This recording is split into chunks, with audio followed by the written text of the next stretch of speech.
Greetings, humans. You have entered the Command Zone, your destination for all aspects of Elder Dragon Highlander. Enjoy your stay.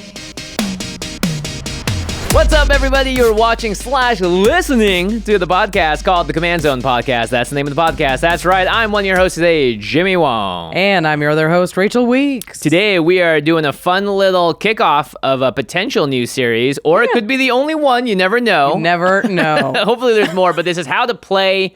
Red. With me, your host, Jimmy Wong. You're listening the to the reddest player podcast. We know. Yeah, I think I am the reddest player I know. That is for sure. Yeah. So we're going to break down Magic's fieriest colors. Get it? Because it's got the... Okay. The weaknesses, the strengths, strategies, staples, all that good stuff. But before we get into it, we have to talk about our sponsors because you know what? CardKingdom.com/command. If you want to buy some red cards, I guarantee you about 1/6 of their portfolio is red. That's counting artifacts because, right, there's 5. Okay.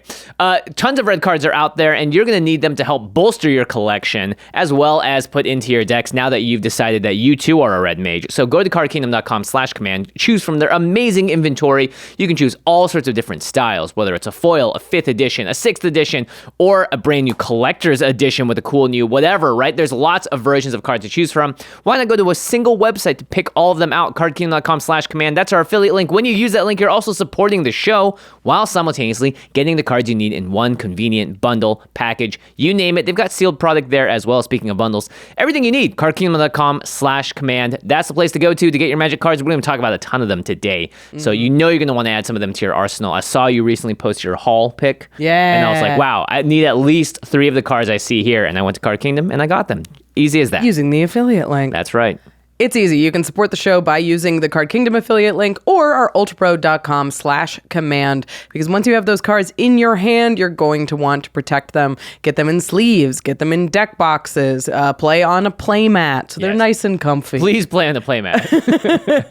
ULTRAPRO has all of the accessories that you need to make sure that your collection is safe and organized and looking good. Looking so good.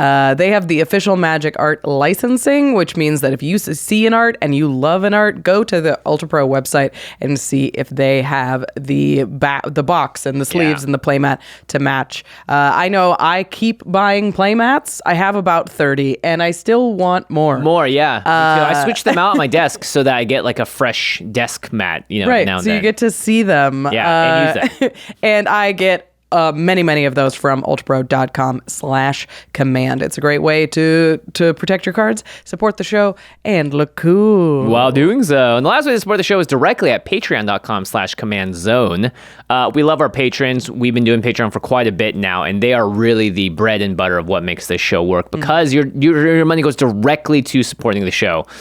We also have exclusive content for patrons. We release episodes of Game Nights and Extra Turns a day early. We also have a special show called Turn Talk, which happens after Extra Turns for specific tiers. And every tier gets access to our Discord, which is where we are answering questions, talking to patrons, checking out your conversations, and just having a blast out there. We love our Discord. We love our Patreon, and we shout out one lucky patron every single episode. So this week's episode is dedicated to Rianne Harris.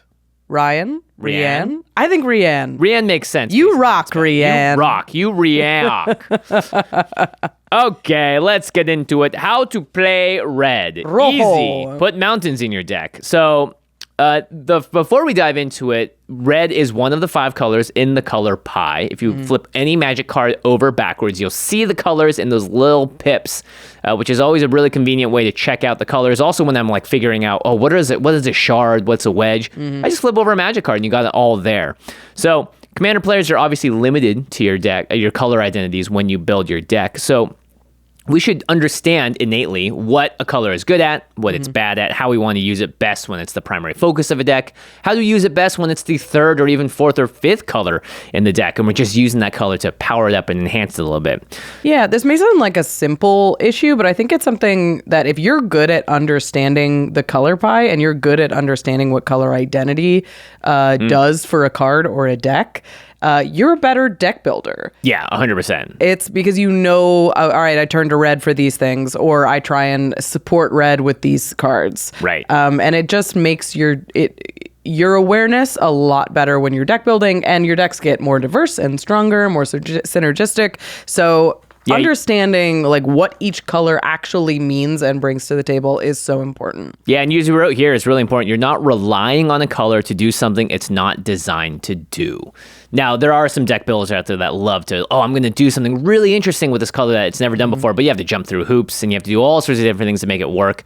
In general, when you're building decks, you don't want to do stuff that just isn't innate to the color, because you're just going to either have better options elsewhere that make your deck work better and play better, or you are just going to hurt yourself in deck building by trying to jam a Fiery Emancipation into a deck where red isn't the primary color. Yeah. Because there's no way you're going to pay for that mana cost. Okay. Yeah. A great way to understand the colors just easily and quickly. Is look into the king. Yeah, so this is something I put in here, and a lot of people may disagree with me on this, I think, but I actually love King Kenrith. Kenrith the Returned King is a easy, very quick way to just look at a card and go, oh, that's kind of a very general idea of what each color does, and gives you just a look into what kind of makes it tick. Not in its entirety, not even by a long shot, but it's just an easy way to go down each of his abilities, and you get a snapshot of what each color is about. So Kenrith has 5 abilities on them, and all of them just have a little bit to do with the color. So his red ability gives all creatures trample and haste until end of turn. So what does that mean? Red likes to go fast and do damage. Punch hard. Its green ability puts a +1/+1 counter on target creature. Green likes to grow Big. tall, be big, strong. Creature focus. The white ability is probably the least accurate, but it makes the player gain life, which is a very white thing to do. White has a lot more to it these days, but again, white's about... White's grindy, resilient, and like life gain focused, but this says that white is better in the late game. Yeah, exactly. And then blue ability is target player draws a card. Everyone's favorite. Resources. And then the black one is to put a target creature card from a graveyard onto the battlefield under your control. So pay a lot of mana, do some powerful things, mess with graveyards, do things that are sort of outside of what the other colors do. So each of those colors sort of have their own little space. That isn't to say that white can't reanimate or that green can't give trample or haste. But in general, it's a really quick way that I like to sort of look at and be like, what's each color about? Oh yeah, if I look at counterless abilities, I can get a very easy, an instant way to explain it to a friend, for instance, of someone going, what do I like to do? And so doing that, we can now get a better look at red here. So what's special about red? Yeah. Red is the color of a lot of different things, but to use some adjectives, or I guess verbs in some cases. Nouns? Nouns? These are nouns. They're nouns. I'm bad at English. Passion. So red's the color of passion. You often hear about, Chandra and all of the planeswalkers, and she ignited her spark through passion. So that's like spell slinger. That's doing things that are fast and quick and hasty. Burn. Yep, very much burny. There is impulsivity. Is that a noun? Yeah. That's a noun. Red's about impulsiveness. So we have a new thing called impulse draw, which is you exile cards off the top of your library. You're not drawing them. You get to play them this turn or next turn or never. Yeah, red's about its gut. Is like doing stuff now, using your resources now, following your instincts. Yeah. Red's very reckless as well. Red is the color of chaos. So it's the color of Chaos Warp, which is a very popular card. But it's also about doing things that sometimes you don't know what the outcome is going to be. Draw a card, discard a card at random. That's very much a red effect. Red is also just about damage. Just hitting you big, hitting you hard, and in different ways. Direct damage, creature damage with dragons and crazy creatures like that, or just burn. Hit you in the face with a fireball. And then red also is probably the color that is the most synergistic with artifacts. Yes. In terms of like synergies within tribes and within creatures like goblins, they love to tinker, even though tinker is a blue card and banned. Yeah. Blue works with artifacts, but red has a very specific interaction with artifacts that we're going to get into a little bit later. Okay, so the way that we're going to break this episode down is we're first going to start out talking about what red is especially good at, as well as some of the tribal creature types. And then we're going to jump over to what red struggles with and sort of red's like main issues that it has, and then we're going to talk a little bit about winning with red and how red fits into the color pie with gold cards. So let's kick things off, Rachel. What is red especially good at? Topic number 1. Yeah, I mean, at this point, Magic has accommodated for every color to kind of do everything. Not well necessarily. Right. But they understand that Commander is very limited by color identity and have made some concessions in terms of what a color can do and can't do for Commander, likely specifically. In sort of the big topics that we always talk about. So every color has the ability to now ramp, some form of card draw, removal in some way, board wipes, all that good stuff. Yeah, but they still focus on how those colors do that, and they don't necessarily like ramp in every way. They don't draw in every way, but there are ways to get card advantage. There are ways to wipe the board and remove things. Yeah, red's not going to rampant growth you ever, but it will give you temporary mana, if that makes sense. So let's talk about just what red is great at, especially in Commander. And I think the biggest thing that we lean on red for is explosiveness. Yeah. It's a lot of mana really fast. It's a lot of like creature power really fast. That one big turn. Right. And it doesn't necessarily last a long time, but it can rocket you into first place. Yeah. And then quickly out of it as everyone identifies you as the threat. Uh-huh. So explosiveness is one of red's sort of main, really can do this quite well. And when it comes to fast mana, well, there are some card names that we're about to mention here that you've probably seen at the table quite a bit now. Jeska's Will. So it's a sorcery, 2 and a red, built for Commander. You get to choose one ability, or you get to do both of the abilities if you control Commander when you cast the card. The first is you add red mana for each card in target opponent's hand. So Right. Usually 5. 5 to 6, but I've seen this go upwards of 20, 12, 30. because someone's just drawn a ton. They have a Reliquary Tower out. And then the second ability is exile the top 3 cards of your library. You may play them this turn. This is a very red card. You get a ton of mana to cast these 3 cards, but you only have now. And it only in like this main phase. Yeah, you can't even, And you can play lands and stuff off of this. I've actually seen the second part of it be much less impressive than a lot of times you see like land card and it's not that great. But really the explosiveness of adding just 6 extra mana in a single turn can be game breaking. You can cast the 7 drop, 10 drop out of your hand and totally flip things in your favor.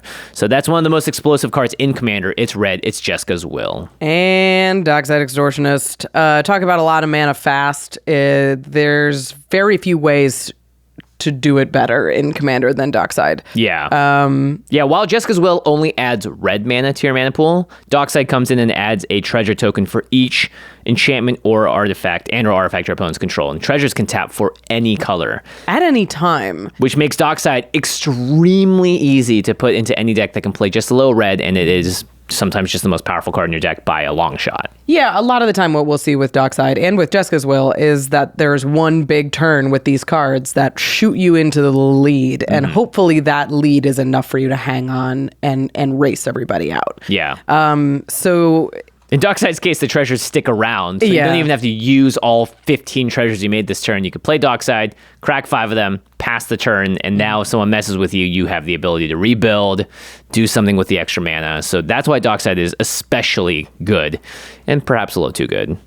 Mana Geyser is an old classic. It's a 5 mana sorcery that adds red for each tapped land your opponents control. Right. Now this is 15, 20, 30 mana usually, depending on when you can cast it in the game. This card feels so red in Commander. Yeah, it's that turn only. You have to have your opponents tapped to make the most use of it. And it's just that, and it's only red mana as well, so you can't change it to other colors. Oftentimes I've found that people will cast a Mana Geyser and they go, oh no, I have actually a lot of cards I can't cast because they don't have enough colored mana to do so. Right, and I just spent 5 mana to make all this red. Yeah, to make all this red. The Mana Geyser doesn't go in every deck, but it does feel like a uniquely powerful red effect. Yeah, and sometimes it also just isn't that great in pass-go decks, decks that just want to wait until your end step to cast stuff. Oh yeah, this is a storm deck, this is a creature deck, you need a lot of mana fast. Yeah. New one. Yeah, this one's sweet. Path of the Pyromancer is 4 and a red for a sorcery, another 5 mana sorcery. Discard all the cards in your hand. Add red for each card discarded this way. Then draw that many cards +1. Then there's some other stuff. It doesn't matter. Yeah, if you're playing Plane Chase, then you can check that part out. But this card, the first part of it seems very powerful. Yeah, I mean, this is how red draws a lot of the time. It's not a proper wheel. It's not a discard, draw 7. It's discard and draw that many. Yeah, it's your Winds of Change or your Valakut Awakening type effect. But if you have 5 cards in your hand, this card's free. Yeah, because you're adding the mana, which is great. Normally, a lot of times, red is just like, get those cards out of here, put some new ones in your hand, sweet. But Path of the Pyromancer, brand new card, very exciting because you're able to do kind of like a Jeska's Will type thing almost, but sometimes even more cards you'll see. I think this card is going to be especially good in graveyard decks who want to dump a bunch of cards into their graveyard, because you really want to cast this when you have 5 or 6 cards in your hand, so you can draw 6, make 6, and you can still use those 6 that you discarded. Yeah, Underworld Breach time or whatever. Another great explosive card that we've seen that doesn't seem explosive on its face is Professional Face Breaker. So this is a creature that has menace, and it says whenever one or more creatures you control deal combat damage to a player, create a treasure token, and then you can sack a treasure to exile the top card of your library, and you may play that card this turn. So it turns your treasures into looking at extra cards on the top of your library. But more importantly, with multiple players at the table, you can swing 3 creatures at 3 different people. If they all hit, you make 3 treasure tokens. Yeah, I think this card is very explosive and makes for very strong early turns when you can still punch through. So this is obviously great with little attackers, and you can turn those little attackers into value into the long game. So it does give you a little bit of staying power, but that sacrifice a treasure ability gives you the card advantage you need for one big turn. And you can find, and we saw that in the game nights actually. Josh was playing Torwaki. And just needed to keep going. He went like 16 or 17 extra cards into his library to find the way to win the game. With just the Face Breaker out. Yeah. Really powerful. Another one that I really like is Rose Room Treasurer. I think, so this has Alliance, and whenever another creature enters the battlefield, you make a treasure token for the first and second time, and then the third time, I believe. Yeah, third time and beyond. You can pay X and deal X damage to any target. So this is a great way to build up a ton of mana really fast that you can save for that one big red turn. Yeah. And I like it because it's specifically, you have to be playing a creature deck. You can't just be playing a Dockside one time and have it all happen. Yeah. It's a little bit more of a value piece, but this is like where red's ramp is coming from, is treasures. Yeah. And treasures have a way of making for one big turn, like the Torwaki turn, like, most Dockside turns. So saving that mana for the one moment where you can really use them the most. Very cool. Another way that red is explosive is that it just loves haste. So as we saw in the King Kenrith example, haste is a big part of red's color identity. And there's just lots of ways for red to grant every creature you control have haste in some way. So you got Anger. It's a card that you discard into your graveyard. As long as you have a mountain, your creatures have haste. You have cards like Footfall Crater, which is an enchantment aura that gives a creature trample and haste when you tap that land, which is exactly what Kenrith does, except it does it for all the creatures. And speaking of all the creatures, Mass Hysteria is really interesting. This is a single red for an enchantment. It just says all creatures have haste. So that's a little bit of chaos plus the hasty ability. Yeah, this one feels very red. It's now we're all playing on the front foot. Yeah. Yeah, and it's very similar, right? It's exactly what Kenrith pretty much does, minus the trample part. And then Sneak Attack is a very powerful card in red. This doesn't feel that ready in the first place because you can just sneak a creature onto the battlefield just for a single red mana as an enchantment. But this is, again, what red does. Out of nowhere, boom, pay 3 red mana, put 3 dragons on the battlefield. They're all swinging and they're all dying at the end of the turn. Yeah, I think Sneak Attack feels very red, where it's like red has a lot of sneak abilities. It's got Through the Breach. It's got, Through the Breach. That's right. Like Sneak Attack, it gives you this one important turn where you're like, I can attack for 20 this turn, and I have to capitalize on that, or it's not going to be enough in the late game because I have to sacrifice all of these. New card. Woo woo. This one's really sweet. It's called Uncivil Unrest. 4 and a red, and it says non-token creatures you control have Riot. So they enter the battlefield either with a +1/+1 counter on it, or they have haste. And then it also says if a creature with a +1/+1 counter on it would deal damage to a permanent or player, it deals double that damage instead. Huge. Wow. So this just, one, doubles your damage, and it also gives creatures haste, virtual haste when they enter the battlefield, or it can put a +1/+1 counter on them. Yeah. Before, Riot was an ability that was like only on the version of this that I liked was 1 a green and a red for Rhythm of the Wild. Yeah. But this now you can play in mono red decks. This seems like a very powerful card. I would expect this to be a staple in certain decks, like Marchesa would love this card. Yeah, if you have any sort of +1 counter synergy already, this card is going to be so powerful for you because it's filling 2 slots. Yeah. That haste, that explosiveness, and the double damage reach that you get out of red. Yeah, all that damage. All right, so we've talked about explosiveness. The next thing that red is good at is chaos. Yeah. And sowing it. Yeah, chaos. There's a lot of different ways to define chaos. Some people claim that chaos is the worst thing ever to happen to Magic. But chaos can mean a lot of other things. In fact, it could just mean disrupting other players' plans and just seeing what happens next. So red is the color of wheels. So wheels mean you are discarding your hand and drawing cards as after that. I've seen many a player go, no, my entire plans have been disrupted because you cast a Wheel of Fortune or a Wheel of Misfortune. Actually, Wheel of Misfortune, not so bad because they can choose not to discard their hand. Yeah. Or there's cards like Reforge of the Soul that does a similar thing. But the chaotic element of red is one that is really fun in Commander because I think a lot of people, when they first start playing against wheel effects, they go, this is the worst thing that's ever happened to me. But over time, I think people are more happy to see a wheel than not because it gives them a fresh chance at a brand new 7 to see a ton of new cards and reformulate their plan, rebuild their hand out of nowhere. But also, everyone else at the table now has gas. And who knows what's going to happen from that point onwards. That's the interesting thing about red. I think it's the color that's most likely to use universal effects, like cards that affect everyone at the table. So wheels or like damage doublers for all the cards, haste for all the cards. Right. Because it knows that red is like more efficient, it's faster, it can use these cards before everybody else does. But in Commander, I think it's, if any color is affecting the table all the time, it's red. Yeah. So it has these wheel effects that can really wreck or not wreck somebody's plans, but it also just has like pure chaos effects. Yeah, just like I'm throwing a wrench into everybody's plan. Yeah. Like Warp World is a classic red chaos deck.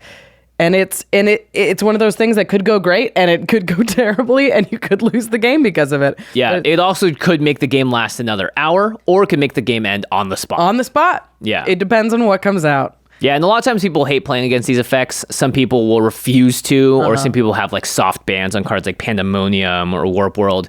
But I found that whenever I play against a Chaos deck, my first impression is, ugh, what are we in for? And as long as it's not a Chaos deck that locks people out of the game, it can sometimes end up making for really entertaining and, wow, I can't believe that just happened moments. Yeah. Which to me are the definition of what makes Commander really great in a group setting. Right.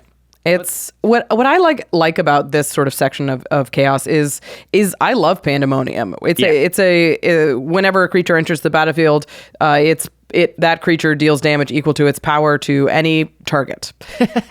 So it's a Warstorm Surge for the table. Yeah, everyone has this effect. So play something, blow something up. Play something, smack someone. So in a red deck, especially like a deck with sneak attack or a deck that's cheating mana costs, you know that you can put these big things into play and you're going to be dealing the most damage. Yeah, exactly. But it does sort of throw a wrench into everybody else's plan where they're like, well, now we're playing the Pandemonium game, I guess. Yeah, exactly. And you change the way you play creatures, you change everything. It's almost kind of like when you play with Plane Chase. It's like, oh, there's new rules at the table because of these world enchantments, basically, that Red's creating around the table. Cool new one. Yeah, Descent into Avernus. Yeah. Well, both these are cool, but Descent into Avernus is one that I've seen really change the way a game is played. It changes the whole tempo of the game. Yeah, it's 2 in red for an enchantment. At the beginning of your upkeep, put 2 Descent counters on Descent into Avernus. Then each player creates X treasure tokens, and Descent into Avernus deals X damage to each player, where X is the number of Descent counters on Descent into Avernus. So everyone's making treasures. Everyone starts to take 2 damage, make 2 treasures. 4 damage, make 4 treasures. 6 damage. As you can tell, this very quickly gets out of hand because everyone now also has the ability to do more damage themselves by casting more spells, doing more things, and having more explosive plays. If there is a single card in Magic that just puts it's like hitting the fast forward button on a record player or whatever, it's Descent into Avernus. It's like, I have to go. It's almost dinner time, so I'm going to play this, and we're going to get this game done. Yeah, it's going to be over. This other one is cool. I haven't seen it in play yet, but it's Dance with Calamity. Oh, yeah. 7 and a red for a sorcery. Shuffle your library. As many times as you choose, you may exile the top card of your library. If the total mana value of the cards exiled this way is 13 or less, you may cast any number of spells from among those cards without paying their mana cost. Nice. So you can't stack your deck because you have to shuffle your library first. Yeah. But you basically just keep going. You just be like, all right, I'm just going to keep exiling cards until I get to that 13 number, and I'm going to cast them all. I mean, it's like it's blackjack, right? Yeah, because at a certain point, if you're at, let's say... You don't want to bust. Yeah, you're at 10 mana value total. You don't maybe want to flip another card because what if you hit a 4-drop, then you cannot do the effect of Dance with Calamity. Then nothing happens. Yeah. So it's this big high roll sorcery where it's like it could do something incredible. Yeah. Or it could absolutely fail. Yep. Which is what I like about red is it's such a clear flavor. Like pyromancers work with this like big dangerous power, right? Where it's like I wield the eternal like life-giving and death-bringing fire.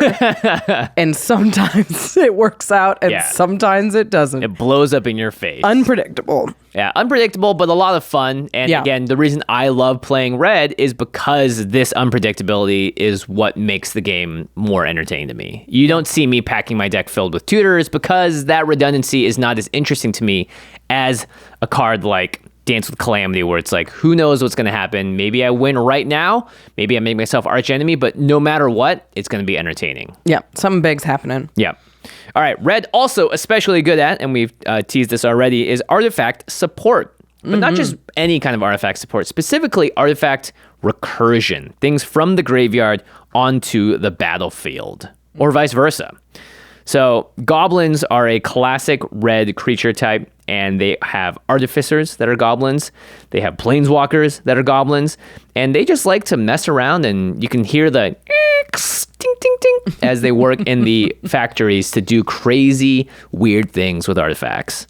Yeah, the classic red cards, artifact cards are, of course, Goblin Welder, which switches an artifact on the battlefield with an artifact on the graveyard. For any player, by For any the way. player. Could be an opponent's. More often, it's like your treasure token for your Platinum Empyrean. Yeah. I've That's even a seen throwback. it. Yeah, I've even seen it like after someone hits a Vandal Blast, you're like, you know what? I'm going to get my Soul Ring back. I'm going to get my Mana Crypt back. Whatever it is, my Gilded Lotus, because I can just swap out a crappy thing. I also seen someone go like, all right, attack you with this, or I'm going to swap it out with my Goblin Welder, and you no longer have your sweet artifact creature. You just have a dinky Signet. Yep. So very red in its ability to cause some chaos again around the table, make some things swap out. You're gaining huge value sometimes, or you're messing with other people's plans. Yeah, Goblin Engineer does the same thing, only a little bit worse. Tutors an artifact into the graveyard, which is very powerful in red. And then you can pay red and tap to sack an artifact and return an artifact card with CMC 3 or less from the graveyard to the battlefield. And so just it can your... only do 3 or less, and only from your graveyard. Yep. Still, Goblin Engineer is one of my favorite cards they printed recently. Yeah, it's great. Really great card for powerful. Modern Horizons. Duretti Scrap Savant is the Planeswalker version of this, can be your commander, but also allows you to, again, sack an artifact, bring an artifact back, and reanimate it. Scrap Mastery is the living death version of artifacts. Every player exiles the artifacts from the graveyard, then sacks their artifacts, and then they swap them, pretty much. All the exile cards goes onto the battlefield. Red, again, does the reanimate thing pretty awesomely with artifacts. It's the only color that has this amount of flexibility with them. Yeah. And it makes total sense. It's the goblins doing it. The only other thing I can think of is similar, which is like Feldon of the Third Path will reanimate a creature, but it makes it an artifact creature when it comes back. So even Feldon tends to be an artifact reanimation strategy. Yeah. Like Feldon's usually full of Goblin Welders and Goblin Engineers and that kind of thing. Yeah. There's also cards like Chiss-Goria, which you played recently on game nights, that has artifacts, allows it to be cast less with basically artifacts you have. Yeah. So Affinity is another thing that red isn't. You don't see it as presently, but cards like Chiss-Goria remind you very much so that red likes artifacts. Right. I mean, even Urabrask is like works in a forge and is like he uses fire to bend metal. Like artifacts are a core part, especially the creation of and destruction of artifacts of red's color identity. Yeah. Red like artifacts. Yeah. Red also like copies. Copy. But in a slightly different way than blue. Like, I think when we think of copies and clones, we think of blue. But red tends to make ephemeral copies. They're usually cheaper to make, but they sacrifice or exile at the end of turn. Yep. So again, like Feldon. Yeah, just like Feldon, just like a lot of the things we've already seen here. You may play until end of turn, last until end of turn, sacrifice at end of turn, all that good stuff. The classic, one of my first favorite cards in Commander is Kiki-Jiki Mirror Breaker. Kiki-Jiki. And similarly, Fable of the Mirror Breaker, which is kind of like a worse version, but similar version of Kiki-Jiki. So Fable, I was thinking about this when we were going through this outline. I think Fable sort of walks through the things red is good at. Oh, maybe the Fable of the Mirror Breaker is a better version of red than Kenrith is. It's like the first step is you make a 2/2 goblin shaman that makes a treasure when it attacks. So it makes a goblin and it makes a treasure when it attacks, and those are both very red. The second one is you may discard up to 2 cards if you do draw that many cards. That's exactly what red loves to do as well. That's how red draws. It's not looting, it's rummaging. And then it flips into Reflection of Kiki-Jiki, which you pay 1 in tap to make a token that only lasts until the end of turn. Yep, that's a copy of a target non-legendary creature, which is pretty much exactly what Kiki-Jiki does as well. It really covers the gamut of like what red does great. And it's all in one package, which is why it's such an insanely powerful card. Yeah, and why you see it just all over Standard and Constructed, yeah. But yeah, red likes making copies of things. It also has cards like Cursed Mirror, which is an artifact that enters the battlefield as a copy of any other creature until end of turn, and it has haste. And then Mirror March, which is superbly red. Very red. I love this inclusion. It's an enchantment that whenever a non-token creature enters the battlefield under your control, you flip a coin until you lose a flip. And for each flip you win, you make a token that's a copy of that creature. They gain haste. And guess what? Yep, you exile them at the end step. This card is so red because it can high roll into crazy backbreaking turns. Yeah. Where you're like, are we dead? I think we're dead. If I flip 3 coins in a row and call heads and it lands on heads each time. Right. But it relies on this insane amount of luck. Yeah. Which is how red can be so fun because they can give red these very powerful effects that can high roll, but they can also fall so flat. Yeah. I think red has like maybe the highest ceiling, lowest floor of any color. Probably. I would say black is close. Yeah, black can because you can just pay too much life and die to that instead. Yeah, but red just has like beyond my control. Right. Most times in Magic, you're like, all right, I know that this is beyond my control, but I'm going to play Krark and then Krark's Thumb to make sure I hit more of my whatevers.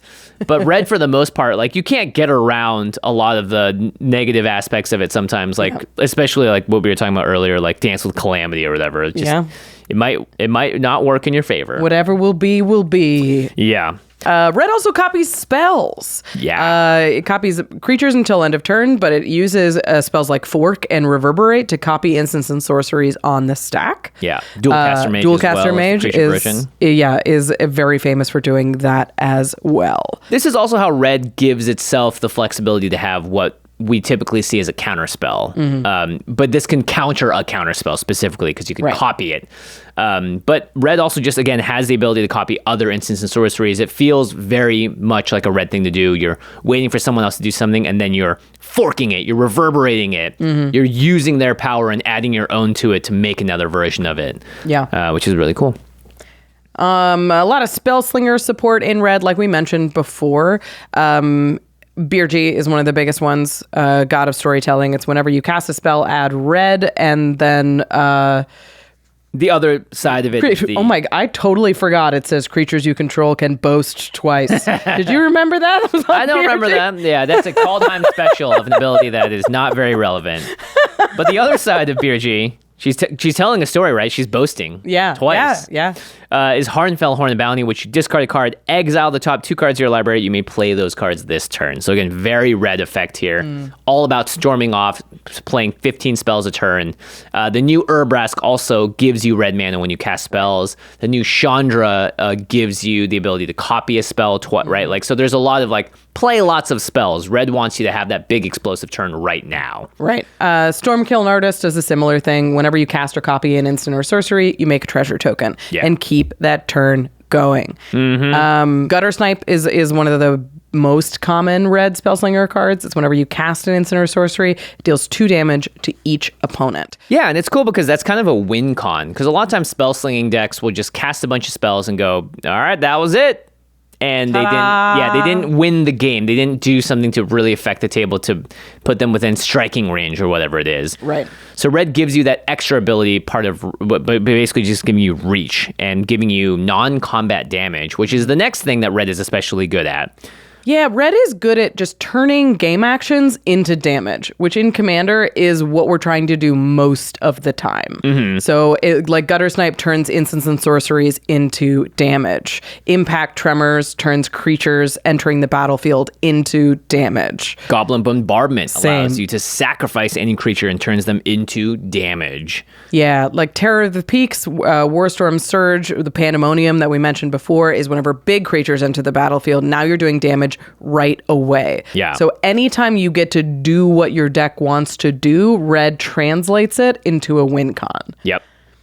And I think and this happens in like Reckless Fireweavers, where whenever an artifact enters, Firebrand Archers, whenever you cast a non-creature spell, Passionate Archaeologist is whenever you cast any spell from exile. Valakut turns mountains entering the battlefield into damage.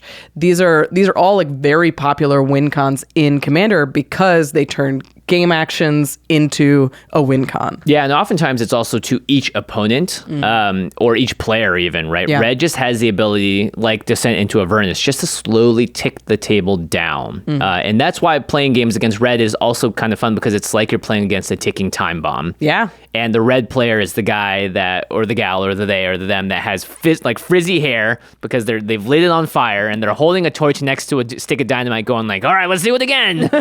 And just trying to get everyone down as quickly as possible. But also, like, it has all these little pingy effects, these repeatable damage effects, and it also has ways to translate those 1 damage pings into huge amounts of damage. Yeah. Because red also has reach.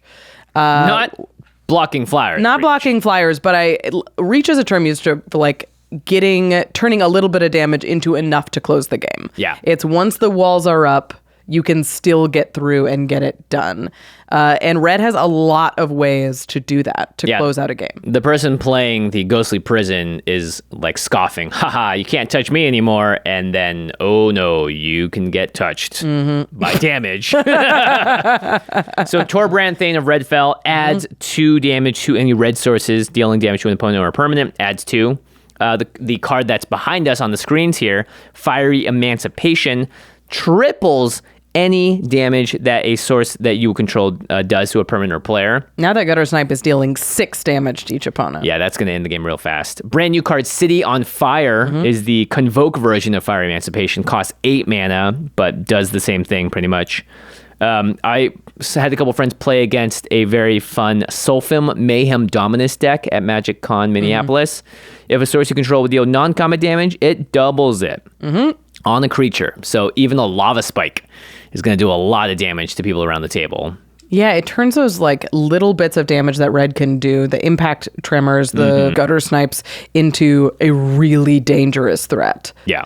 Which is perfect for red because red wants to curve out, right? You want to do like the turn 2 archer, the turn 3 gutter snipe, turn 4 a bunch of spells, and then turn blam, 5 blam, blam. like Sulfim into more spells to close the game out. Yeah. You're playing the Neheb the Eternal deck that wants to deal 1,600 damage to everyone at the table and really close things out. And red, again, is the only color that has the ability to have that amount of reach. It doesn't need to smack you with combat damage. It doesn't need to kill you with other means. It's just doing direct damage to you or your creatures. But it also gives your combat reach. Red is also the color of extra combats. Yeah. Morag, Fury of Akum is a great way to do it. He's got landfall, adds an extra combat. Yeah, there's a bunch of spells that do it. Relentless Assault is one of those versions. Just untap the creatures that attacked and go ahead and attack again. And do it again. For a long time, it was Red's version of extra turns. Right. And in addition to this next category, which is Red's versions of extra turns. Yeah, it's the ones where you lose the game on your extra turn. So blue can just take a fine, no problems, no frills extra turn. Yeah. When red does it, it's for less mana, typically red, But cards like Final Fortune say take an extra turn after this one. At the end of that turn, you lose the game. The card should just be called use it or lose it. Yeah, use it or lose it. Last Chance, Warrior's Oath. This is the most red thing in the world because it says, it's like daring yourself and the table. This is it. This is the one chance I have to cast my Mana Geyser or whatever and go off and try to win the game. Because if I don't win it right now, my game is just over. I'm dead. Yeah. I like these because red also, like we've said a lot, red depends on one big turn, right? If you're like, if I just had one more big turn and I'm going to dump all of my resources into this one turn, and if it's enough, it's enough. And if it isn't, well, my game See you later. is basically over anyway. Yeah, exactly. Because I have dumped all of my cards into making this happen. Yeah. Also, the final way that red can reach and just really close out a game is big burn spells. So of course there's fireballs and that kind of thing, but in Commander we tend more to use stuff like Chandra's Ignition, which deals damage to a creature you control deals damage to each other creature and each opponent equal to its power. Each opponent. So if you have like a 20/20, you can have you can deal 20 damage to all creatures and all opponents, or like a Crackle with Power. Yeah, which just allows a huge you X spell to deal damage to multiple targets. Yeah, you have Comet Storm as well. If you're going for the individual, just want to hit you with one thing to one person, red is the color of Fling, which is a very red thing, right? Sack a creature, have its damage be dealt to something else. You're losing something, but you're getting something in return. Yeah. So yeah, just very ephemeral and impulsive and reckless. And it's even in the names, right? Reckless Fireweaver. And Reckless Impulse. Yeah, it's all there. And, yeah. So those are the things that red is especially good at, and boy, are they good at it indeed. And you'll often see a lot of these cards too, multiple red mana pips. It's red or red for like the Fire Emancipations, because the more red it is, the more red mana it's going to require you to cast for it. Which is great. I love when they start adding more pips to make a card more powerful and more, red, more of its color. Makes me wish Dockside Extortionist cost red. It would change the card a lot. It would change the card a lot. A lot needs to change by Dockside, but the red is a good start. Okay. Maybe red. red. Yeah, I could see that being fine. And it would be played way less if it was red. Each color also comes with a set of creature types that it tends to work well with, or it tends to really support. We've talked a lot about goblins. Red is also very supportive of dragons. Roar. Big, fire, fast. Red are those creatures in the fantasy lore. Goblins, dragons. Dragons makes perfect sense. Fire breathing, all that good stuff. Yeah, but also like warriors and barbarians, devils, elementals, dwarves are primarily red. Phoenixes, and lots of birds. Phoenixes, yeah. Yeah, it makes sense, right? These are all creatures that want to be on the front foot. They're attacking, they're aggressive, they're shouting "rah" as they wave up their sword and charge hastily into battle. Yeah, it's and they tend to be like, live fast, die young type of Totally. Even though that is a black card. Yeah. That's true. Now there is a lot of tribal support in red as well, outside of just being about these tribes. You've got cards like Molten Echoes, as well as Shared Animosity. So these are cards that care about having a tribe being represented on your board state, and they're going to do more damage, or they're going to gain haste because they are of that tribe. Yeah, they support them in a very red way. Like Molten Echoes gives you a copy of it that you lose at the beginning of the next end step. Shared Animosity, it's an overrun, but it's just +1/+0 for and each not trample, that you share. Kindred Charge, again, gives you copies of each one that you have. Mana Echoes cares about the same kind entering the battlefield. You gain mana that you'll lose that turn. Roar of the Crowd deals damage to creatures or players equal to the number of permanents you chose of a specific type of creature type. Yeah, so you're like, I have 30 goblins, and they're going to cheer for your death. Basalt Ravager does a similar thing. Yeah. I think this card is a little underplayed, Basalt Ravager. When it enters the battlefield, it deals X damage to any target, where X is the greatest number of creatures you control that have a creature type in common. Oh, okay.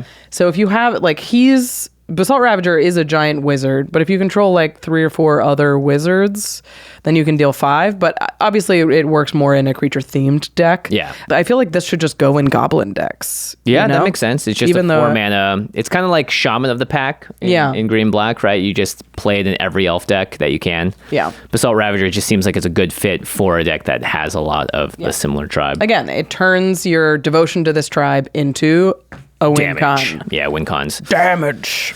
All right. All right. So that's what red does well. That's the stuff that we lean on red for, and red flourishes. We are going to get into the things that red struggles with and how to shore up some of those pitfalls. But first, we're going to get a quick word from our sponsors. Whether you're searching for the latest sneaker drop, that iconic handbag, a timeless watch, or your next piece of classic jewelry, eBay authenticators are there verifying every detail of your purchase. Yep, we're talking each inch, stitch, tick, facet, and clasp that make the piece you're searching for worthy of your collection. eBay's authenticators are experts in their craft, true connoisseurs. And as leaders in their fields, they're making sure your items always arrive as authentic as your style. So go ahead, get that piece you've always wanted. And leave it up to the meticulous eyes of an eBay authenticator to make sure that watch movement is original, that glimmer is real gold, that rare sneaker is legit, or that handbag is really made of genuine leather, and never get faked over again. In a world full of fakes, it's time to get real with eBay Authenticity Guarantee. Everyone deserves real. Visit ebay.com for terms.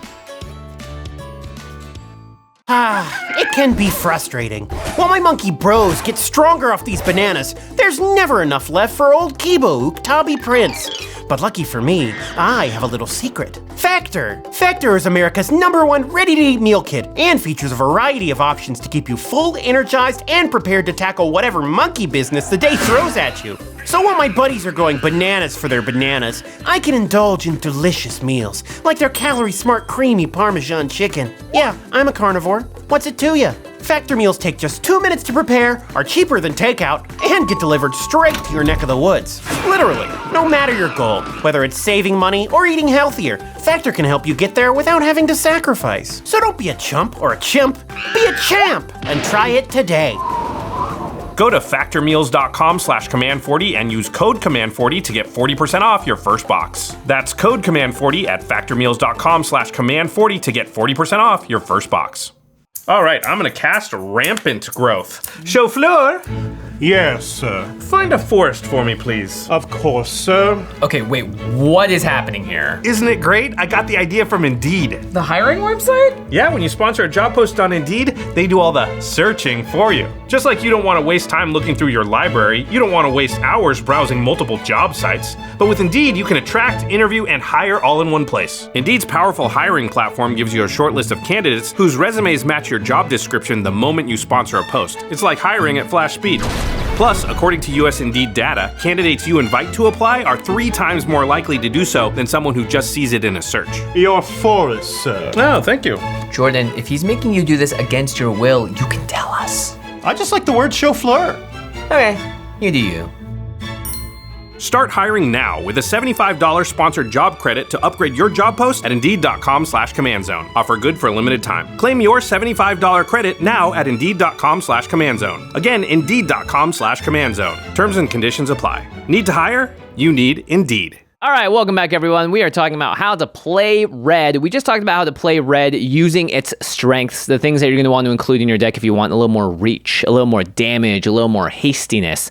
Now let's talk about the things that red struggles with, and also what red does to sort of compensate for it. But it's good to know the weaknesses, like we spoke about earlier in this podcast, which is when you're building a deck with red as the support color or the primary color, knowing what the weaknesses are and then making sure you're building in a way to support that so you're not shut down or held back by those in a game when other players are surging ahead.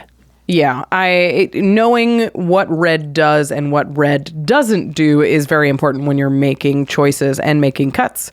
The first thing that red doesn't do great, but is getting better at, is card advantage. Right. We talked about red having a lot of impulsive draw, and in a way that's card advantage, but it's not the same as a blue player that plays pass go and waits for you to do something and counters it because they can hold cards in their hand because they've drawn a bunch. Right. It Red doesn't says, really give you like options or timing choices. Yeah. It's you're doing it now or you're not doing it. And not just that, everyone at the table also sees what you're doing. That's true. Your hand is open when you're impulsive drawing a lot of the times.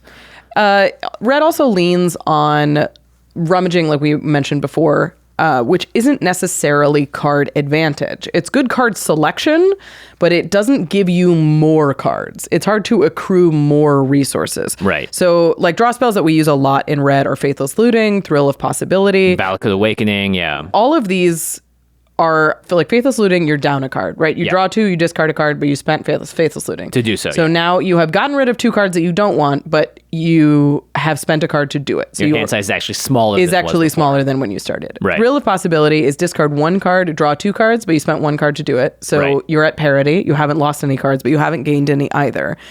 And Valakut Awakening is the same. You put like 3 cards on the bottom, you draw 3 cards +1, and that balances out your Valakut. So you're at parity again. So again, you haven't lost any cards, you gained some selection, you've gotten rid of some cards that you don't want, but you don't have more, which Right. means if you don't have cards, you can't get more cards. Yeah, and so you'll find too that red wants to discard first, then draw. Oftentimes, that's rummaging versus looting, which is draw then discard. And there is an advantage to looting because you get to see that it's better to draw a card, know what you have, and then discard. There's a lot of times in limited, for instance, where you have like, oh shoot, I need to draw more lands. And you're like, I have a land in my hand. I could discard it to maybe draw another one, which is not great. It would be much better if you could draw and then have extra information before you choose what to discard. So rummaging. Part of why Faithless Looting is so powerful. Is because exactly. it's draw first, then discard. Yeah, it's one of the few red cards that actually does it. So, yeah, you're down cards when you're discarding them or you're putting them like this or you're at parity. You're not gaining the card advantage that a blue player might have. So red is definitely at a bit of a struggle bus situation when it comes to having real card advantage. So how do you turn those looting cards into actual card advantage? Is you build around them a little bit. You can include cards like Containment Construct, which allow you to play cards that you've discarded this turn.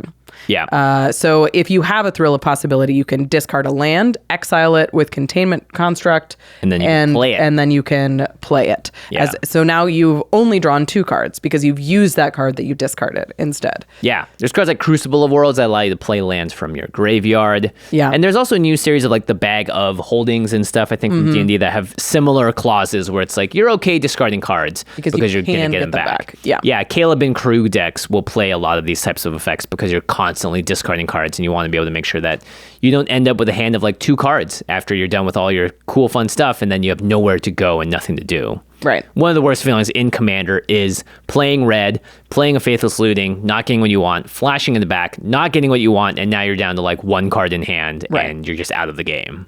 The flashback does help with some of the card loss because you do get to cast it again as a second spell.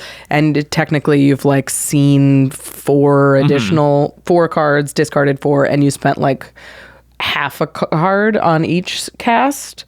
But it's not great if you're like, it's great if you want to see more cards, but it's not great if you need to have more cards. Yeah. And you don't necessarily always want to build every deck to have ways to get stuff back from the graveyard or have graveyard synergies because that's taking up slots from other cards that you might want. Yeah. Right? So red, again, suffers pretty hard from this. They just don't have the Great Henge, for instance. They don't have a Rhystic Study. Yeah. So they have to make do in other ways.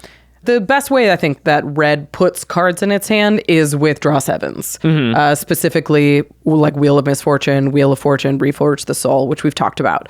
But these cards you would normally cast when you're down to 2 or 3 cards in your hand, or hopefully no cards in your hand, and then you draw a fresh 7.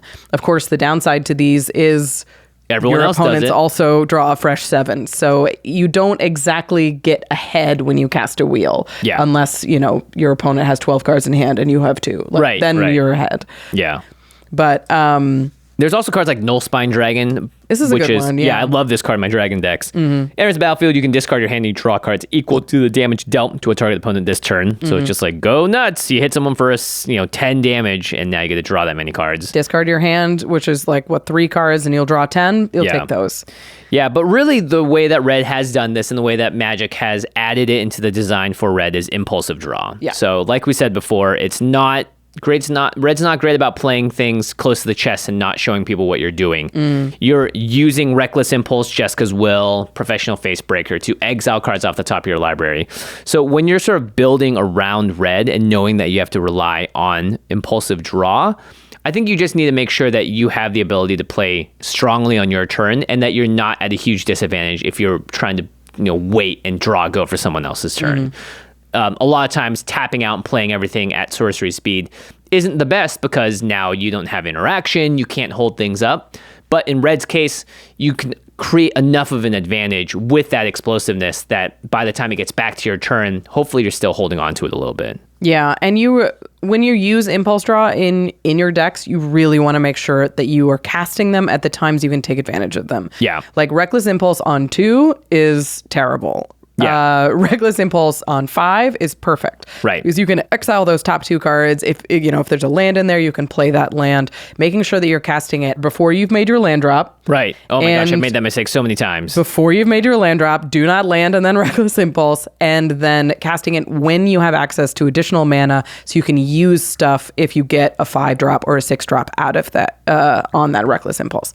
It gives you, until the end of your next turn, so you do have some time to build up to it, but make sure that you Get the most of it. Get the most out of it because Because sometimes you're you might limited. exile 2 lands, right? It's a game of inches in this case. These small little bits and pieces where red is... I guess this makes sense, right? If you are disadvantaged in something, then the small mistakes add up even more because they matter that much more. If blue messes around and they draw so many cards and they don't fully optimize, they're not in as bad of a position as a red deck that isn't great at card draw, so that if you do kind of like, oh, I slipped up, I could have played 2 lands off of that Reckless Impulse, but I didn't because I already played my land drop, that may compound and hurt you further down the line because you're not going to be able to recover from it as well as a blue deck would. Right. One really sweet Impulse Draw cards that was created recently is Invasion of Kaldheim. Love this card. I got to play it this weekend. Jimmy, it rules. Yeah, I bet it does. It's so sweet. So this is 3 in red for a battle. When it enters the battlefield, exile all cards from your hand, then draw that many cards. Until the end of your next turn, you may play cards exiled this way. Yeah, so hugely important text here, until the end of your next turn. So you have a hand of 4, you play Invasion of Kaldheim. You have a hand of 3. Boom, 3 cards go away. Then you draw 3 cards. Those 3 cards you put away, they could be land, something. You don't need to play them immediately. You have, again, until the end of your next turn, similarly to Reckless Impulse. But this gives you way more flexibility in being able to plan out what you're doing. Right. And let's say you're going to cast those cards in your hand anyway. Right. It's basically like drawing a bunch of cards for free. It's really powerful. And if you can flip it, the Pyre of the World Tree, which is on the other side of the battle, is very powerful as well. It is an enchantment that says discard a land card. Pyre of the World Tree deals 2 damage to any target. Great. And then whenever you discard a land card, exile the top card of your library. You may play that card this turn. Wow. So any way you're discarding lands, you could even just be rummaging and discarding a land. So if you discard 2 lands, you kill somebody's commander and you impulse draw 2 cards. Wow. It's incredibly powerful. Yeah. Not to mention, a lot of red cards just have the ability to hit the battle itself. To take the damage off it. Dealing 4 damage to some target is not that difficult. So I think that one's really strong. I also think Valakut Exploration is just a red card that should be played in a lot of decks. I love this in my landfall decks. It's great in general, though. 2 in red for an enchantment with landfall. Whenever a land enters the battlefield under your control, exile the top card of your library. You may play that card for as long as it remains exiled. But the second part of the text is, at the beginning of your end step, if there are cards exiled with Valakut Exploration, you put them into their owner's graveyard, then Valakut Exploration deals that much damage to each opponent. So this is a great way to just deal a ton of damage across the table if you don't play those cards. And you don't really... It's cool because this card doesn't make you feel like you lost out if you don't get to play that card off of the top of the library. Because it goes to your graveyard. People usually see milling as like a bad thing and they don't understand it. But it's just as though you didn't draw it. That card may as well have just been on the bottom of your library. But now it's in your graveyard. Which is where red wants it to be. Yeah, maybe you can interact with it. Maybe you can reanimate it. You can Goblin Weld it, whatever it is. And you're dealing damage across the table as well. So you're speeding up the game, doing red things, and you're occasionally just hitting things. This is great when you are at the end of your game, you have nothing in hand, draw a land off the top of your library, fine. Play it, exile something. Maybe that's something you can play this turn. If you know that you're leaning on Valakut Exploration for your card draw, make sure that your land count is up high enough. Yeah. Because it's not going to help you draw lands. Yeah, it's true. Because you played the land this turn. Yeah. Unless you're in the deck that gives you like Extra Oracle of land Moldias and extra land drops. Yeah. But otherwise, this is just a fun low value piece that just accumulates so much value over the course of a game. And you're not losing those cards to exile forever, which often is the case with impulsive draw. They'll go to your graveyard. You might have a chance of getting it back later. Yeah. And Valakut Exploration is only 3 mana, where a lot of these exile, like on your upkeep cards, are 4 mana. And they don't, this also works the turn it comes down. Right. So you can pay 3 mana, you can play a land, you can exile a card. Whereas like the Dragons and Cons one that people play a lot, the 4 mana one, that works on your upkeep. So it's 4 mana, it does nothing until your upkeep, and then it draws 1 card. Yeah. So it's just a lot faster than the normal ones. Yep. I like that a lot. And then there's another way that red can sort of help its card draw out, which is just affinity for artifacts. There's a lot of artifacts that help with card draw, and red benefits quite well by putting them in their decks. Yeah, and a lot of these are going to synergize with what the plan is. There isn't a specific artifact that you can slam into every red deck. Yeah. But if you're, a token deck, then you put in an Idol of Oblivion or a Skull Clamp. If you're an attacking combat deck, or you have a lot of evasive creatures, a Mask of Memory will draw 2 cards and discard 1. That's a ton of card advantage. Tome of Legends is also very strong if you have your commander and are attacking with your commander a lot. Yep. Treasure Map is a great one too. Treasure Map's great. Yeah. It's just a way to scry, get more things, and eventually flip over to a treasure making card that is a land, and as well turns your treasures into cards. Yeah, I think Treasure Map is a great way to start a red deck. Like on turn 2, you play Treasure Map. On turn 3, you scry, and then you get all of those tokens for your explosive turn once you have a perfect hand. You scry on upkeep too. You really go for that. Yeah, do it. Okay, another thing that red struggles with is tutoring. Yeah. So black Red's bad at it. is very good at it. Blue is pretty good at it. White is even pretty good at it. White is quite good at it. Red is not so hot. Red's got Gamble, which is 1 red for a sorcery. Find the card in your library, put it into your hand, then you discard a card at random. Okay, so this is card disadvantage. Just straight off the bat. This is a 2-for-1 to find the perfect card, maybe. Yeah.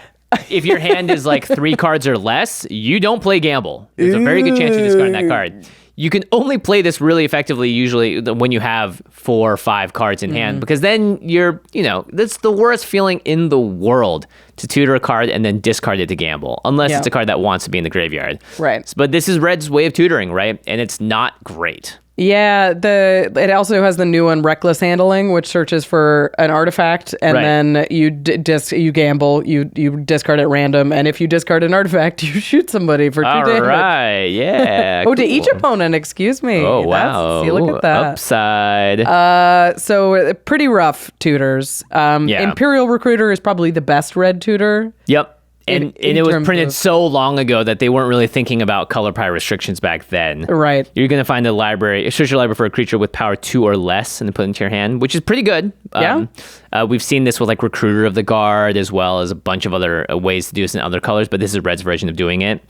But outside of that, Red is just struggling. Goblin Engineer, we talked about earlier, can put an artifact into your graveyard. It's cool. Like an Entomb. Yeah.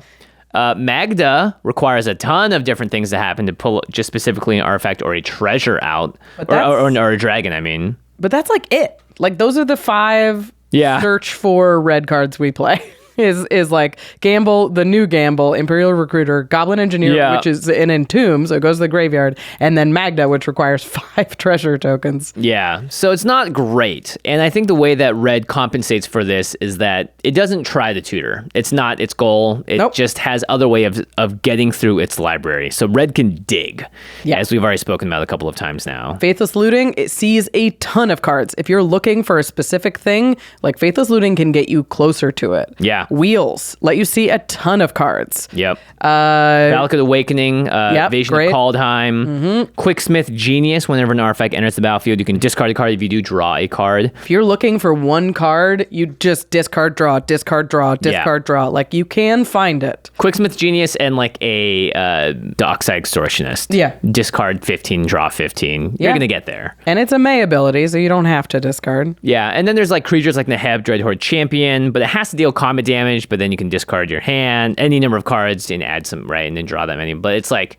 still pretty limited, but at least Red has the ability to kind of just get through it. Yeah. Just keep going. It's not putting yourself at card advantage necessarily, but you can at least dig a bunch to get there. Red can select. Yeah. All right, let's talk about something that I suffer the most with when it comes to Red, and it's Red just doesn't have that much resilience. Yeah, this is... It can't hold cards in its hand. It's playing things impulsively and quickly. It leaves yourself open for people to disrupt your plans as a result.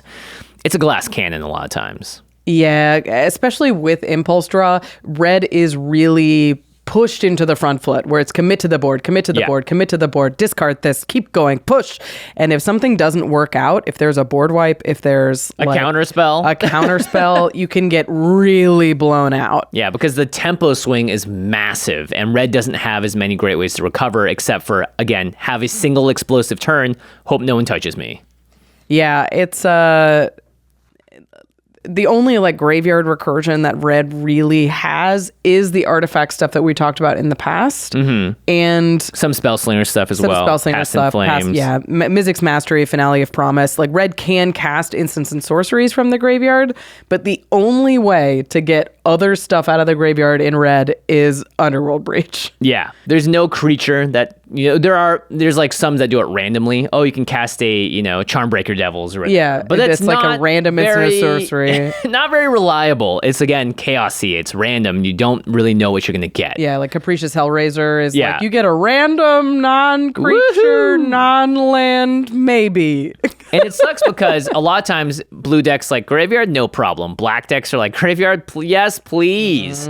White decks love the graveyard. The graveyard, yeah. Red, so not as hot when it's just operating by itself. And the reason why it really is sucky for red is that red doesn't have a heroic intervention or a Teferi's protection. Red's got Reverberate and Fork, and that doesn't stop a board wipe. I realize it doesn't stop a Wrath of God. Yeah. Red has a very, very tough time protecting a board, especially when you're so encouraged to overcommit. Yeah.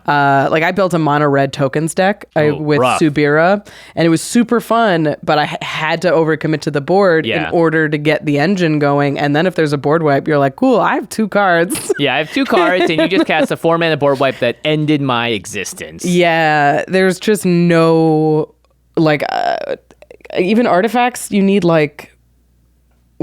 an artifact that like makes all your artifacts indestructible, like Dark Steel, whatever. Like Eldrazi Monument. Is that the only way to give your board indestructible? Yeah, it's pretty rough. So I think Red's way of dealing with this is cards like Valakut Exploration. Great, because it's an enchantment, right? It'll survive a board wipe and it allows you to rebuild back. Sometimes even like Planeswalkers, like the Chandras that allow you to exile cards from the top of your library and play them. But Red is relying on being able to press the advantage and force players kind of like into bad decisions or not being able to make the optimal one, because if they do and try and play a value game, they're just going to get crushed by your Purphoros because it's indestructible and you've got your impact tremors, and those are just harder to deal with. So when it comes to like creature-based strategies and stuff, red does have a tough time if it's operating again by itself. Right. That's why you'll find that players oftentimes when they're playing their dragon deck, they want to put a little green in there. A little blue. They got a little blue in there. Yeah, just so they can protect themselves and not be as much of a glass cannon. I think a lot of the times when you see a mono red deck, you know that it has an artifact sub-theme. Yeah. Because that's how red rebuilds after interaction. Right. It leans on the Goblin Welders and Goblin Engineers and Scrap Masteries. Yeah. Like Felden is an artifact deck.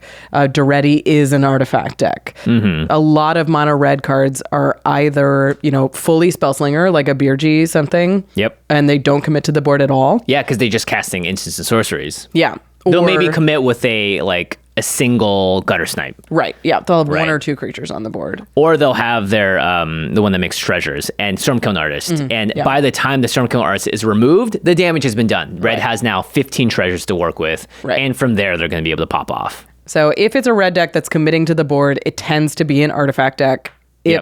Or it's a Spellslinger deck, which is doing something else. Or it's just got other colors to help it out. Yeah, that too. All right. The last thing that we're going to talk about that red is just mediocre at, and some of you may be thinking, what are you talking about? You've been talking about this the whole game. It's interaction and removal. Because red does not path to exile anything. Nope. Red does not get to sit there and just destroy enchantments. Nope. Red is a damage-based, very much in your face, hey, this is how Magic used to work. Yep. And get rid of things. Like, red removal and red interaction is, like, especially creature interaction, is largely damage-based. So you're like, and like a lightning bolt can take out a lot. Yeah.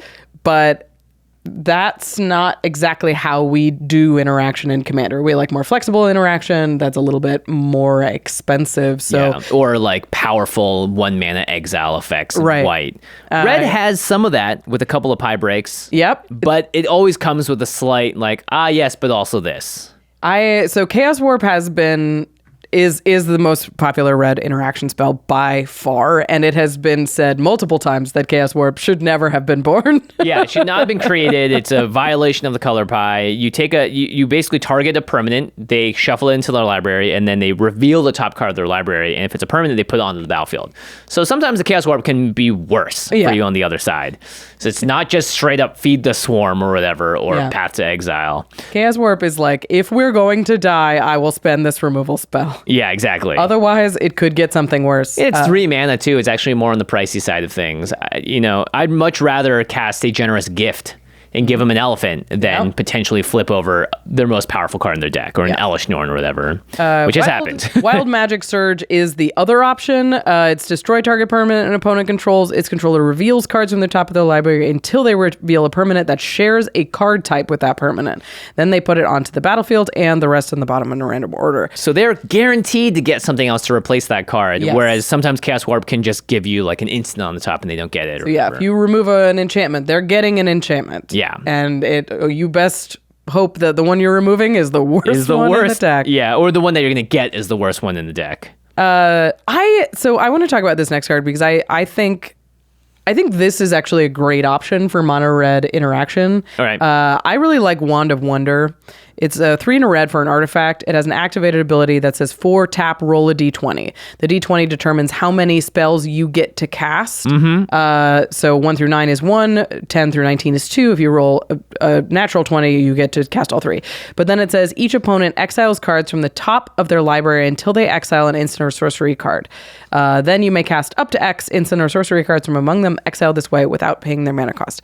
So it's 4 to cast, 4 to activate. Your opponents reveal until they hit an instant or sorcery. Yeah, and you've got about a 50% chance of casting 1 or 2.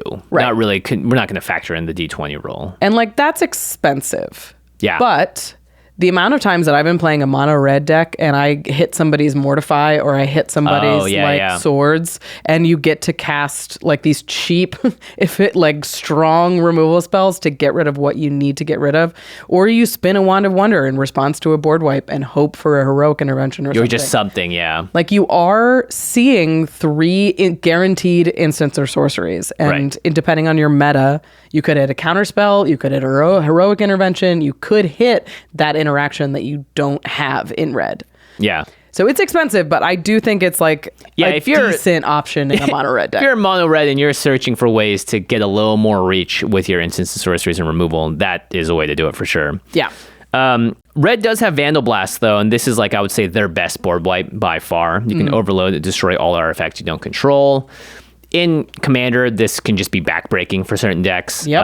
I Vandal Blasted the Chiss-Goria deck the other day. It was lights out for them. Yep, that's it. Yeah, that was it. That was me. Thank you. Yeah. I don't have a heroic intervention. Sorry. But there's also cards like Abrade, which is kind of flexible, removes an artifact. Red's good at killing artifacts, as it makes sense, right? They're good at messing with artifacts. They cannot touch enchantments for the most part, but they're at least good at doing some artifact stuff. You can have a fun little interaction with Liquid Metal Torque is a way to get around this.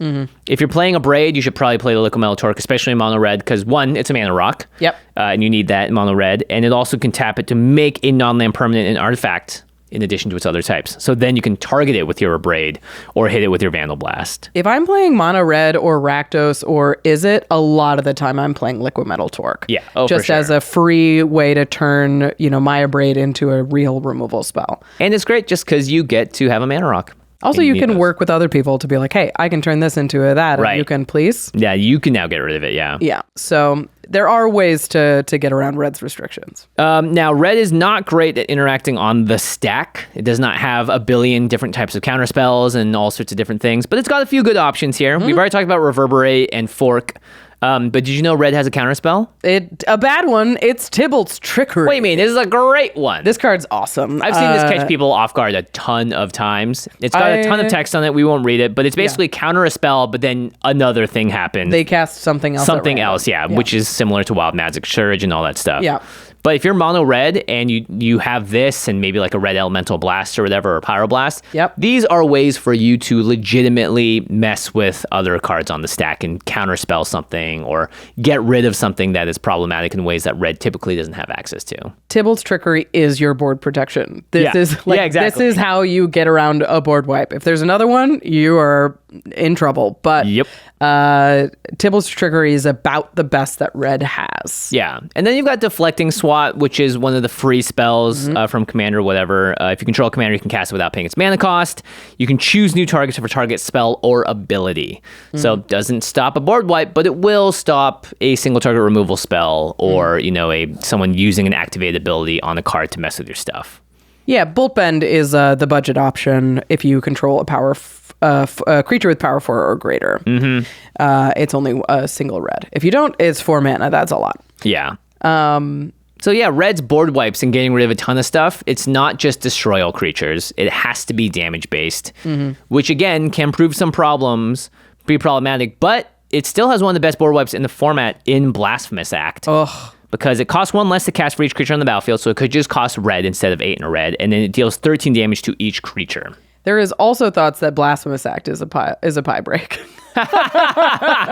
because red's not supposed to be able to kill everything without exception, and it doesn't. I've definitely seen boards where a Blasphemous Act can't fix the problem. Like a Mana Gorger Hydra survives it, or you're indestructible, whatever, doesn't die to it. Or it's just something that has pro-red, right? That's a thing that really sucks about damage, is that protection can really get around that stuff too. Yep. One of red's best board wipes, I think, is Mizium Mortars. 1 in red for a sorcery. It deals 4 damage to target creature you don't control, and then you can overload it for 3 red, 6 total.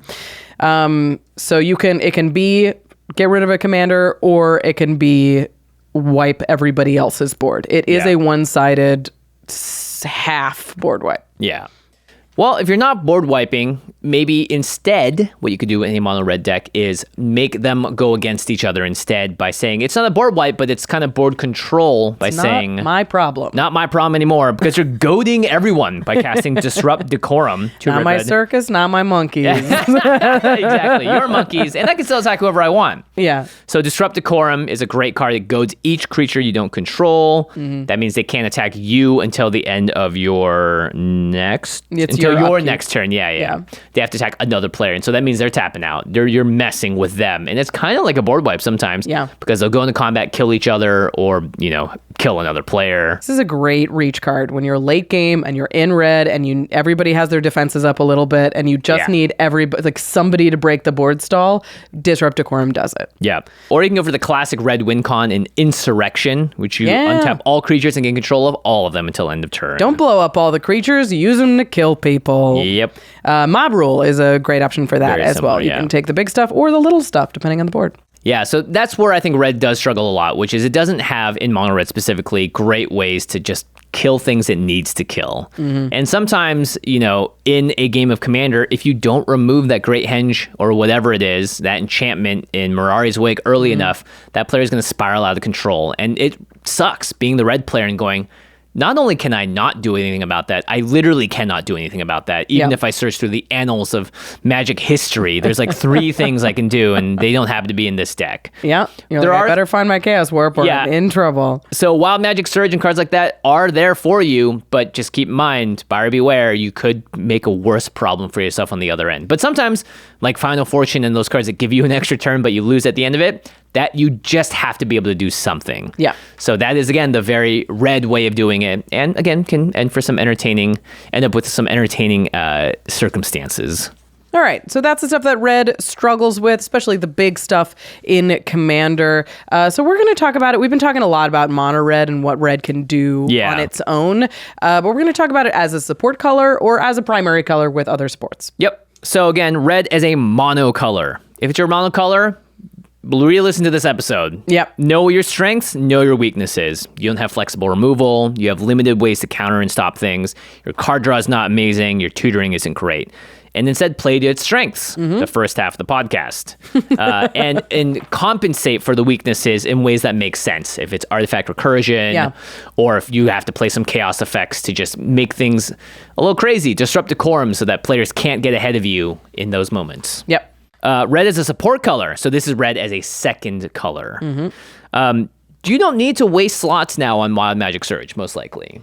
Yeah, this is an interesting thing that I think this is one of the biggest misuses of red in the format is people will run Chaos Warp in like a 3-color, 2-color red deck. Yeah, when they have access to white or green or other things. You're like, you don't need Chaos Warp if you're playing almost any other color. Right. Like maybe if you're playing Izzet, but I prefer bounce spells most of the time to Chaos Warp. Yeah, or just, you don't need to Chaos Warp something if you can counter it on the way down. Yeah, if you're in Rakdos, I guess it gives you another piece that removes enchantments, but now you have black, you've got Feed the Swarm, you have other ways to do it, right? You've got Feed the Swarm is basically it. Yeah. Like you have Invoke Despair, but that's not really a great option. Right. So if you need another piece of enchantment removal, I guess you run it in Rakdos.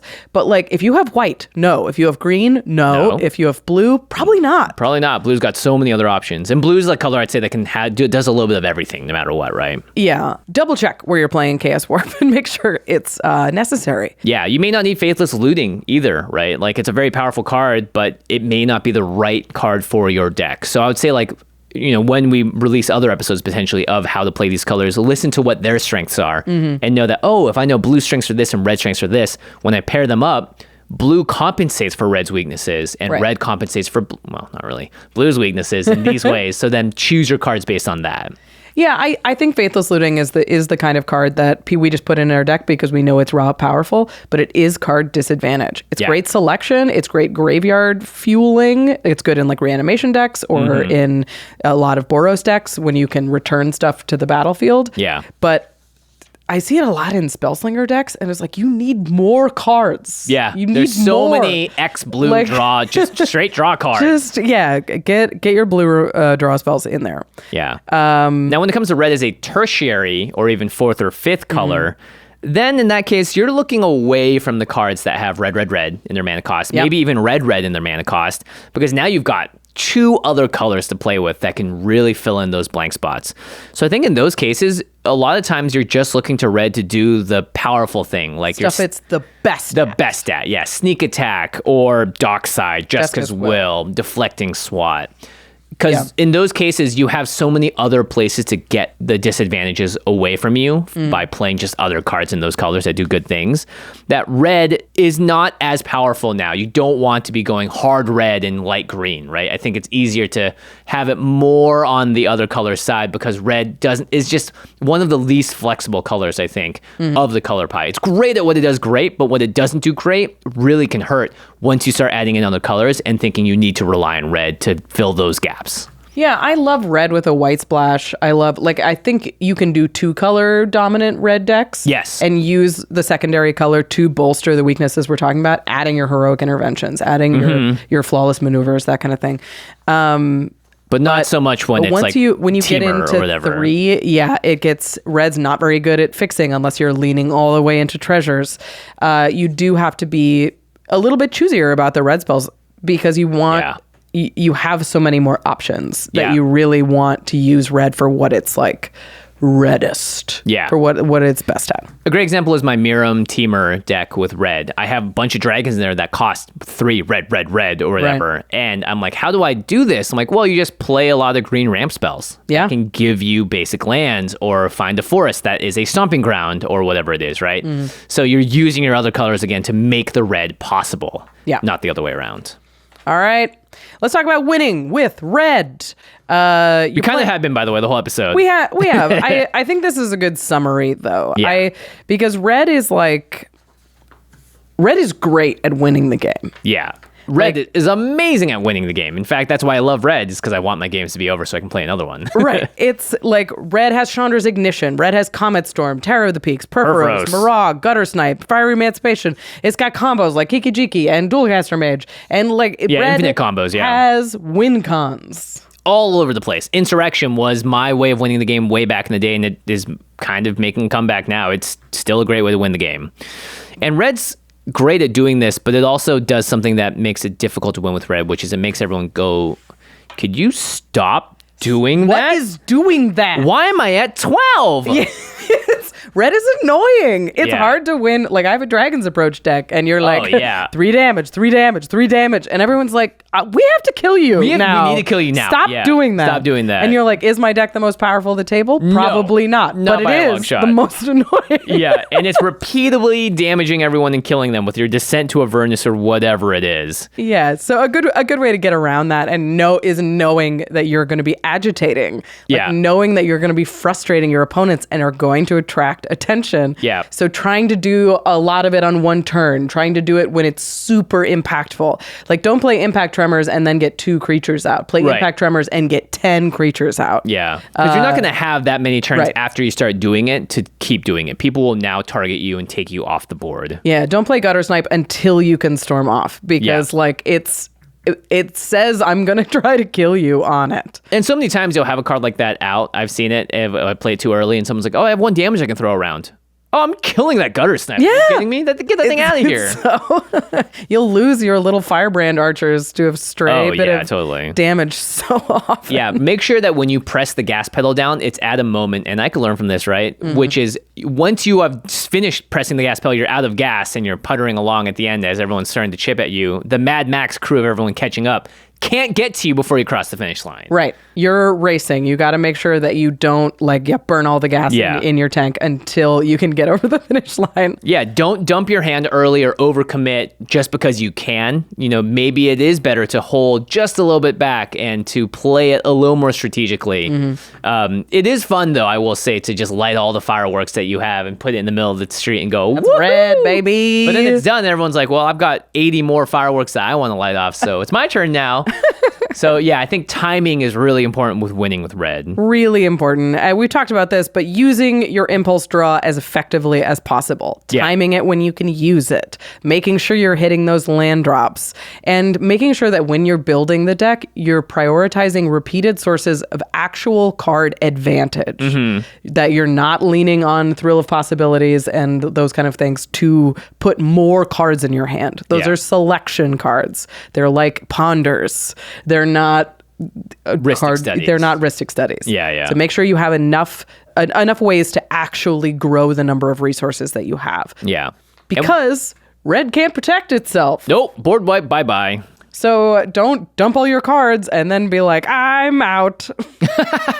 I have no more, and everyone's mad at me. Yeah, there are ways, like I think I did this with the Magda game against the Coma Serpent Coil deck. Playing against Jacob, is that I was able to just pull 20 damage out of nowhere to win the game. Yeah. But if I was not able to do that, I was not even close to being in a winning position, right? Yeah. So all you need is one turn. Yeah, so red you need to plan in that way, knowing that, you know what, I can actually surprise them and put them into a false sense of security in order to secure that win with the damage or whatever. I think red needs those little moments in order to really get that extra, blast them out of nowhere. Hold those cards, especially the scary cards, until you're mean to use them. Yeah, like a Fire Emancipation. Yeah, if you're going to play, use the Mana Geyser to cast the Fire Emancipation and follow it up with the Chandra's Ignition. Do it all on one turn. Make sure you have the resources mana-wise to have an explosive, scary turn, and you're not playing Fire Emancipation pass. Pass, yeah, because guess what? I'm removing it. Yeah, they have to. Otherwise, they're dead. Yeah. So, okay. We talked a lot about cards that are just straight up red today, but we talked a little bit about how having a second color opens up a lot of possibility. So we're just going to talk about just mention really quickly some cards in Rakdos, Gruul, Izzet, and Boros, which is the 4/2 color pairings with red, and how red adds on that level of spice. So then the next time you're at trying to build a commander deck, maybe some of these gold cards can help push you in a direction that makes you want to include more red now that you know what red's other strengths are. So here's some 2 color cards I think that show how red can really add to another color and they can push your deck in a certain direction. Yeah. So when it comes to Rakdos, Prosper Tomebound Big is one. just check it out. I got treasures. I also have Exile, Impulse Draw, Cast from Exile, do things in that sort of fast front foot way. Mayhem Devil is hey, check it out, sacrifice things to kill people instead. Oh, black-red sacrifice, Black classic. is the sacrifice, red is the damage. Carter Doom Scourge is about goading everyone and controlling the table in a different way, so black-red kind of control-y. When it comes to Gruul, you have Goblin Anarchomancer. This card's so good. Oh my gosh, make all your spells cheaper.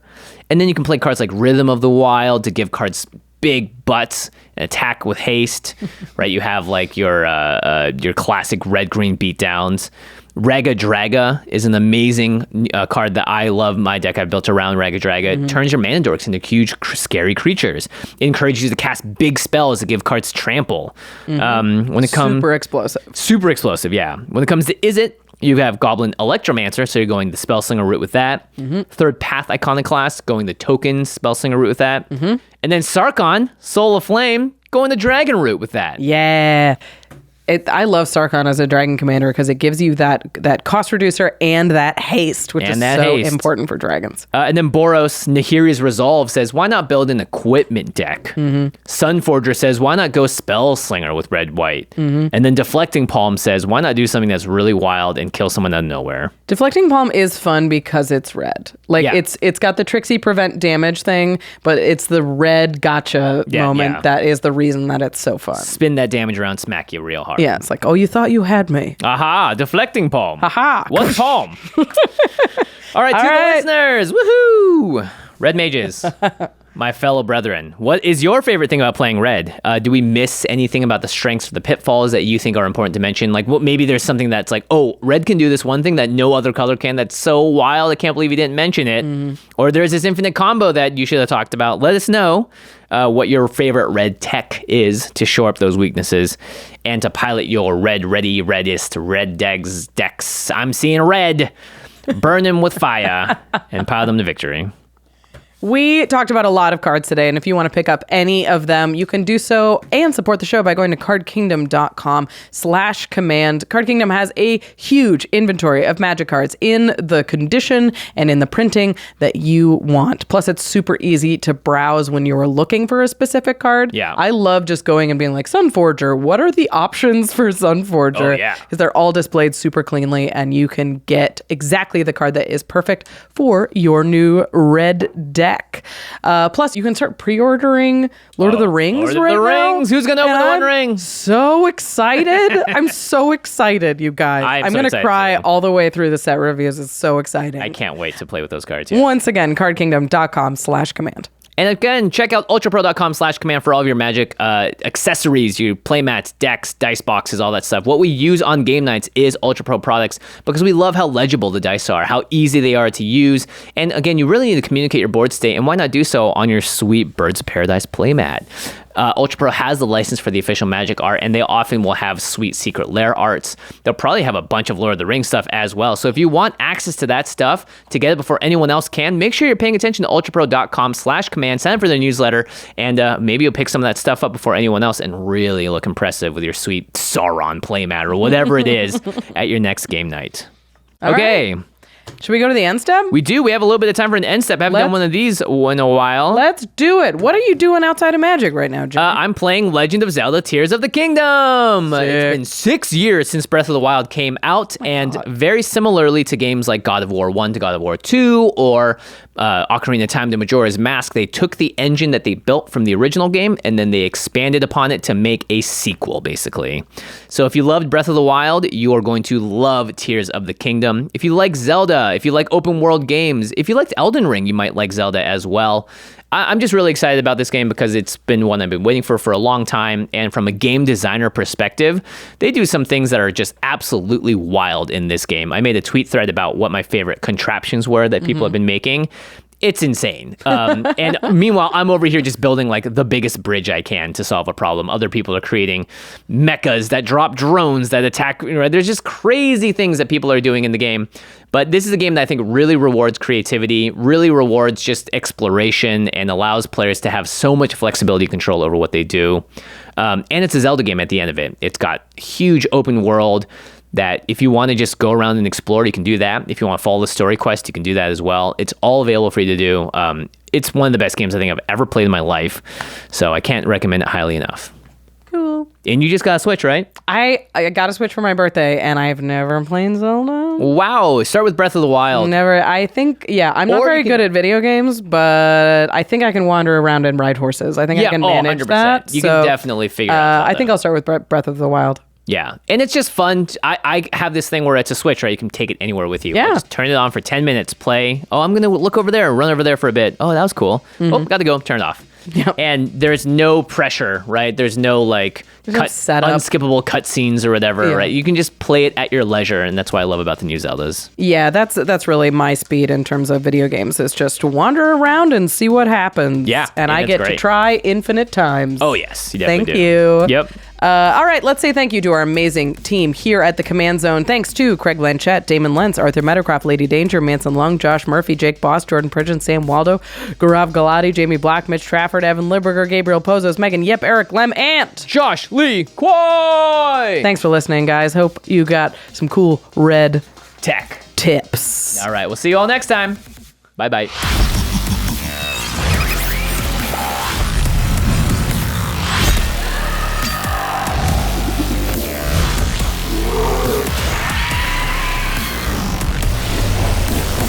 Thank you for your attention.